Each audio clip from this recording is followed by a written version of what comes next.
Hello, folks. On the day that we're recording this, it is an absolutely magical day in Vermont. Late summer, early fall. Oh my gosh, how can you not enjoy it? We have moved seamlessly from zucchini season to apple picking and pumpkins, and the weather is practically perfect. The foliage is about to pop, and the geese are getting restless and starting to organize. And it's also election season. Now, don't click away. This also is an important time. It's a chance for us. We are so lucky to live in a country where we get to choose the people who lead us as we strive to preserve and repair and improve our communities. I'm on the ballot this fall, and I'd like to introduce myself. My name is Marsha Cassel, and I'm running for the chance to serve and represent the 27 towns in the Rutland District as Vermont State Senator.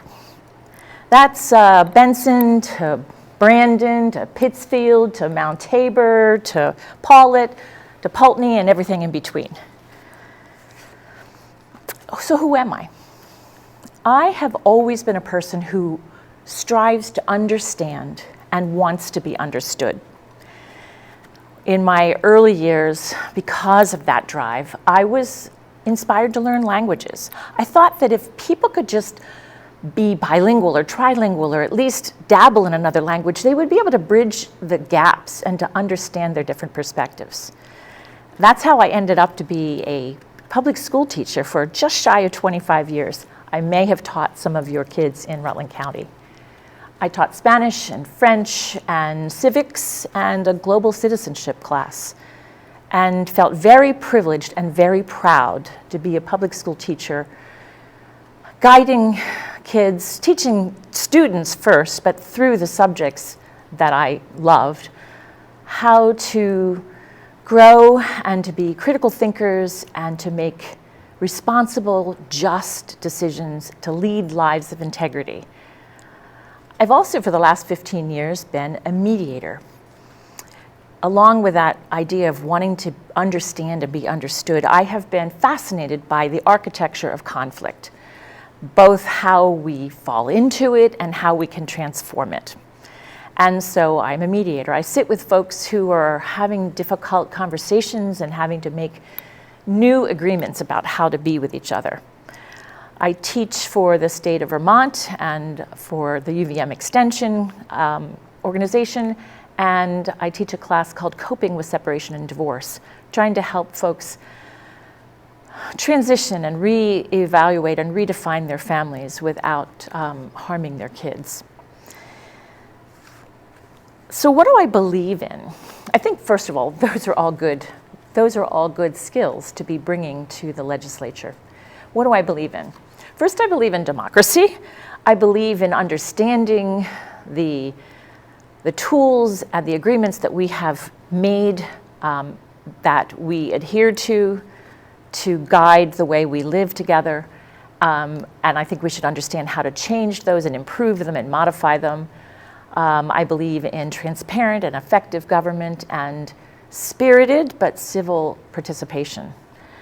I also believe in equity and fostering a sense of belonging so that everybody in our community can feel like they belong, they're honored, they're celebrated for the diversity and for the richness that they can bring to the table in our communities. And nobody should have to hide a part of who they are in order to belong. I believe in prosperity for all. The old rising tides lift all boats, not just some. But a prosperity that has to do with not only just economics, but also social prosperity, and with an eye to ecological prosperity and sustainability. I believe in healthcare.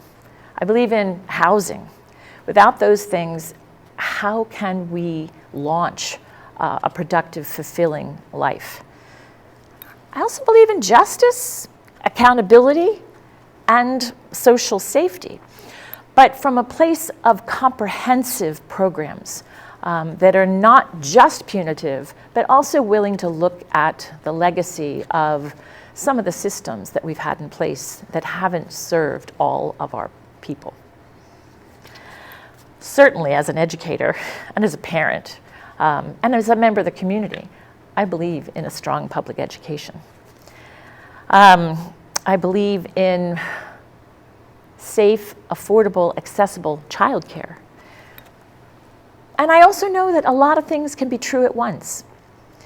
We're struggling right now. People can be paralyzed by the magnitude of the things that we're facing and can feel like there's nothing that we can do.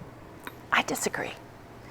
But I'm a yes and kind of person rather than a yes but. I can see where we want to have new growth. We want to attract people to join our communities and welcome them here, whether they're from Syria or Saratoga. But in trying to build smart growth and new housing to address our homeless population and new folks who want to come here, families who are trying to get launched and have their own home, we cannot abandon our commitment to the environment. So when I am working with people, be it as an elected official or somebody in my community, I am more inclined to be curious about their perspective. I honor the fact that I have a piece of the story. I am very committed to my values, but I don't have to compromise my values by entertaining and listening to someone else's. I'm going to lean in and say, okay, what was happening in your life when you started to believe that? And listen and understand, and maybe empathize and acknowledge that if that had happened to me, if that had been my lived experience, I might believe the same. But then I'm going to invite the other person to hear, that might not have been my experience. Can I share my experience with you too?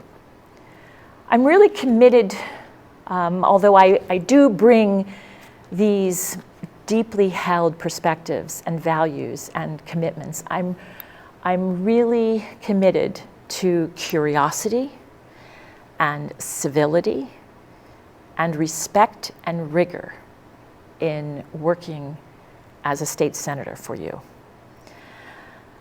And I look forward to possibly having the opportunity. And thank you so much for letting me introduce myself. Marsha Cassel for Vermont State Senate.